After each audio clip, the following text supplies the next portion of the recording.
when we're in a group or when we see you, either one of you, it's like there's a pull to want to be recognized by you or to be close to you or talk to you.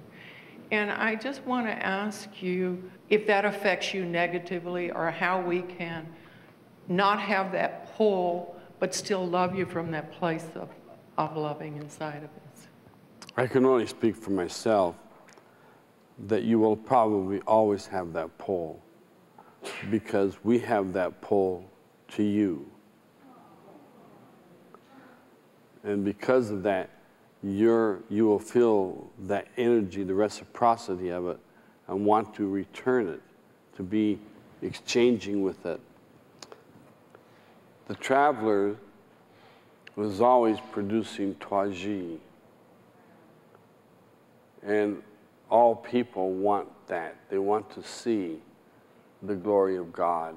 They want to have their glory of God rise up in them. They want to be a resurrected being so that they feel the wholeness, completeness, and fulfillment of the presence of the Holy Spirit, which is that of God. And that's what I would say from JR to you. That was John. I remember that there were times before I got directly involved in this work where I felt that pull to be close and to be physically close to John Roger, to come up to him.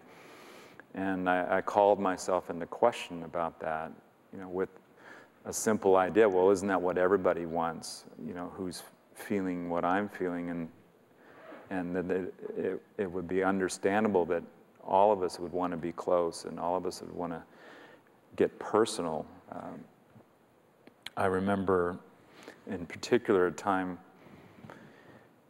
at Lake Arrowhead, and I think you were probably there at a retreat, and I had asked for whatever was in between John Roger, so it was very personal, and that's how the prayer went out. If there was any separation, any judgments, my fears, my doubts, my unworthiness, whatever was in the way, I asked that that could be lifted so that the trueness of the relationship could come present, and I could be aware of what is this relationship and what am I to do? Am I to stand back? Am I to come forward? And I got this answer inside that the next time I saw John Roger physically, that what that was would be delivered. And at that point, he was not at the retreat. At least I was not aware of him, and I had not seen him. So we were doing SEs in the sanctuary, and it was lunchtime. So I was coming out of the sanctuary to the place where we keep the shoes outside the sanctuary, right by the stairway that goes up to where the house is. And I was looking down to get my shoes, and I bumped into somebody, and I looked up, and John Roger's face was about 4 inches from mine. And I got the answer at that point. And it wasn't anything inwardly, it was just, I was stunned. As I got my shoes on, as I went upstairs, there was a circle of people who were gathering to call in the light, and I was basically outside the circle. It had already formed, but it was a very large circle, so there was probably 100, 120 people there. And so I was touching people from behind to let me into the circle. And people were talking, and we hadn't started calling in the light yet. And so it was like I touched 2 or 3 different people, and nobody was letting me into the circle. And then I heard a very loud voice say, "John, there's a place for you right here." And it was John Roger on the opposite side of the circle. And everybody went silent.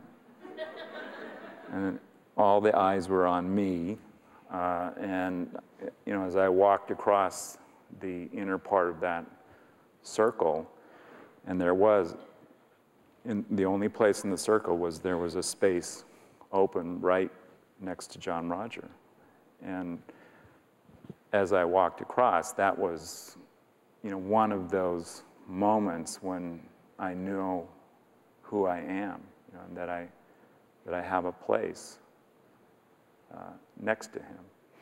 And, you know, the practical side of it is there's not physically a lot of those kinds of places, but there's a line that this traveler consciousness works through, and everybody has a place in that line that's very direct and very personal, so that you have a place next to the traveler and face to face with the traveler.